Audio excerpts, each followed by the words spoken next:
কিছু জিনিস আপনাকে অনেক বেশি চিন্তা করা হবে যখন প্রশ্ন আসবে বাংলাদেশ ক্রীড়াঙ্গনের সবচেয়ে বড় তারকা কে, সাকিব আল হাসান নাকি হামজা চৌধুরী। এই প্রশ্নটা যখনই আসবে তখন আপনাকে অনেক বেশি ভাবাবে বাংলাদেশের বর্তমানে ক্রীড়াঙ্গনের সবচেয়ে বড় তারকা কে। এই প্রশ্নগুলো অনেক জায়গায় অনেক সময় সিচুয়েশন অনুযায়ী ডিমান্ড আসে, আপনার পরিস্থিতি অনুযায়ী উত্তর দিতে হবে কে সবচেয়ে বড় তারকা। আজকে চলেন এই বিষয়ে ডিপলি আলোচনা করা যাক। সাকিব আল হাসান নাকি হামজা চৌধুরী বাংলাদেশের ক্রীড়াঙ্গনের সবচেয়ে বড় তারকা হয়ে থাকবে।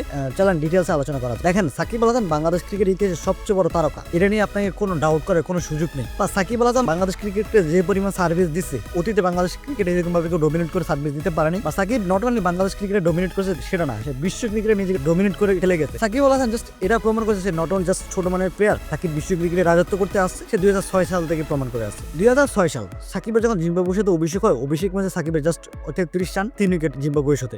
সেখান থেকে যে শুরু, পরবর্তীতে সাকিব জাস্ট লম্বা রানের ঘোড়া। সাকিব দীর্ঘদিন সময়ের সাথে সাথে নিজেকে তৈরি করছে, ক্রিকেটে নিজেকে মানায় নিয়েছে। একটা পর্যায়ে গিয়ে সাকিব আল হাসান নিজেকে বিশ্ব ক্রিকেটের রাজা, বিশ্ব ক্রিকেটের কিংবদন্তি, the father of God, the father of allrounder, সে নিজেকে কি প্রতিষ্ঠিত করছে। সাকিব আল হাসান সাল 2008 প্রথমবারের মতো নিউজিল্যান্ডের সাথে টেস্ট ক্রিকেটে সে 7 উইকেট ও 100+ রান নিয়ে নিজেকে টেস্ট ক্রিকেটে প্রথমবারের মতো অলরাউন্ডার র্যাঙ্কিং এ নাম্বার 1 এ নিয়ে আসছে।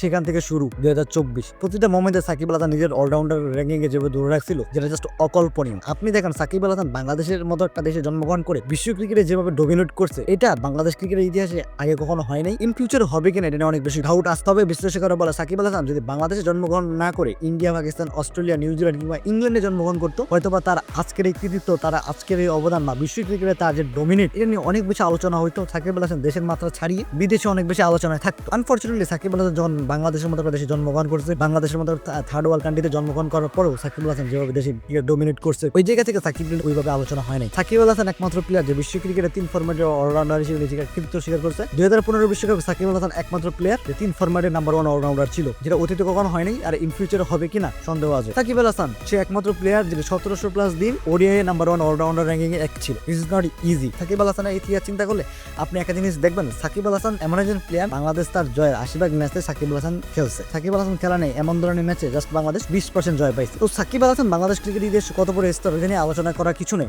বিশ্ব ক্রিকেটে এমন অনেক দেশ আছে যারা বাংলাদেশকে চিনে একমাত্র সাকিব আল হাসানের কারণ। সাকিব 2007, 2011, 2015, 2019, 2023 প্রতিটা ওয়ার্ল্ড কাপে সাকিব যেভাবে ডোমিনেট করেছে, বাংলাদেশকে সার্ভিস দিচ্ছে। হয়তো বা সাকিব পরবর্তী কোনো সাকিব তৈরি হয়নি বিদায় আজকে সাকিবের হাতে যেটা আমরা আশা করেছিলাম একটা ট্রফি, সেটা পাওয়া হয়নি। কিন্তু একটা জিনিস আপনি চিন্তা করলে দেখবেন সাকিব আল হাসান বাংলাদেশ ক্রিকেটে যেভাবে সার্ভিস দিয়ে গেছে, বাংলাদেশ ক্রিকেটকে যেভাবে ডোমিনেট করছে, বাংলাদেশের মতো একটা টিম থেকে উঠে এসে বিশ্ব ক্রিকেটে যেভাবে নিজেকে আত্মপ্রকাশ ঘটাইছে, বিশ্ব ক্রিকেটে যেভাবে নাম্বার 1 অলরাউন্ডার হিসেবে দিনের পর দিন ডোমিনেট করে গেছে, নাম্বার 1 অলরাউন্ডার নেতৃত্ব দিয়ে গেছে, অলরাউন্ডার সিরিয়ালটা ধরে রাখছে, হয়তো বা সাকিবের ওইরকম উত্তরাধিকার তৈরি হয় নাই, যেটা আপনারা দেখতে পাচ্ছেন। তো একটা জিনিস সিম্পলি চিন্তা করলে আমরা বুঝতে পারি অলরাউন্ডারে একে থাকা কতটা টাফ। দেখেন সাকিব অবসরে চলে যাওয়ার পর থেকে এই পর্যন্ত বাংলাদেশের কোনো ক্রিকেটার এখনো কোনো ফরম্যাটে নাম্বার 1 অলরাউন্ডারে আসতে পারেনি। আর আই থিঙ্ক সামনে পারবে কিনা এটাও জানি না। বর্তমান স্কোয়াডের যে অবস্থা, ওই অবস্থা থেকে আপনি জাস্ট একটা চিন্তা করতে পারেন আসলে কি বাংলাদেশ ক্রিকেটের কেউ সামনে অলরাউন্ডারে আসতে পারবে কিনা। তো এই বিষয়গুলো আপনি জাস্ট একটু ক্লিয়ারলি বুঝবেন, একটু ক্লিয়ারলি দেখবেন, তখন আপনার মাথা চলে আসবে যে সাকিব বাংলাদেশ ক্রিকেটে কত বড় স্টার, আর সাকিবের ফ্যান বেস বাংলাদেশ কত বড় বিরাট ফ্যান বেস। সাকিব বাংলাদেশ ক্রিকেটের জন্য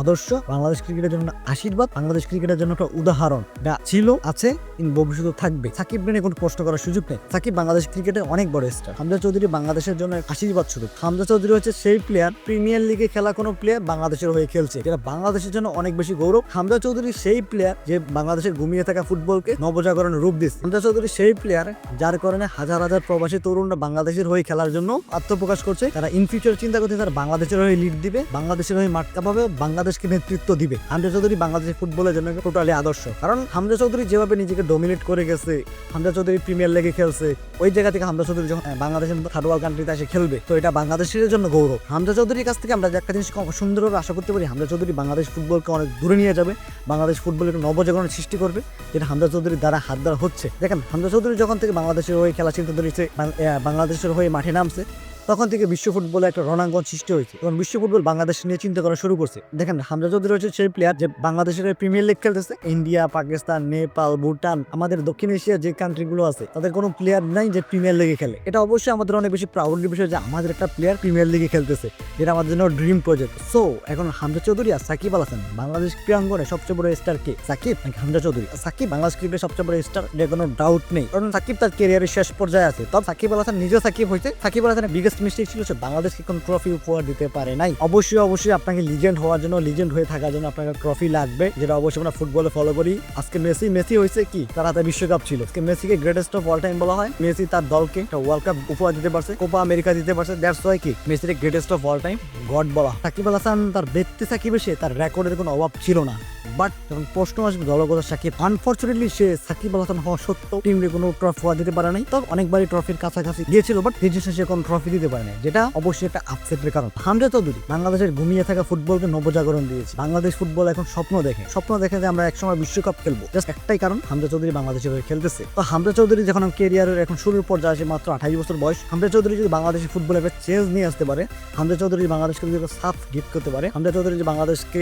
এমন একটা পর্যায়ে নিয়ে যায়, পরবর্তীতে বাংলাদেশের পোলাপান আরেকটু ভালো করলে বাংলাদেশ একসময় ফুটবল বিশ্বকাপে নাম লিখাবে, ফুটবল বিশ্বকাপ খেলবে। এমন একটা পর্যায়ে নিয়ে গেলে যখন হামজা চৌধুরী বাংলাদেশকে ট্রফি গিফট করবে, তখন আপনি বলতে পারবেন ইটস ওকে, সাকিব আল হাসান হামজা চৌধুরী সমান সুপারস্টার ইন বাংলাদেশ। এখনো সাকিব আল হাসান অনেক এগিয়ে আছে। সাকিব আল হাসান বাংলাদেশের অনেক বেশি দিছে, যেটা হামজা চৌধুরী থেকে আমরা হয়তো সামনে পাবো। হামজা চৌধুরী বাংলাদেশ ফুটবলকে দিবে। তো সাকিব আর হামজা চৌধুরী নিয়ে প্রশ্ন করে না, দুজন দুই ক্ষেত্রের প্লেয়ার, দুজনকে রেসপেক্ট করি, দুজনই বাংলাদেশের জন্য আশীর্বাদ, দুজনই বাংলাদেশকে অনেক কিছু দিছে। একজন অনেক কিছু দিছে, আরেকজন অনেক কিছু দিবে, এটাই আমরা আশা করি। তো বাংলাদেশ ক্রীড়াঙ্গনের এই শুভকামনা রইল।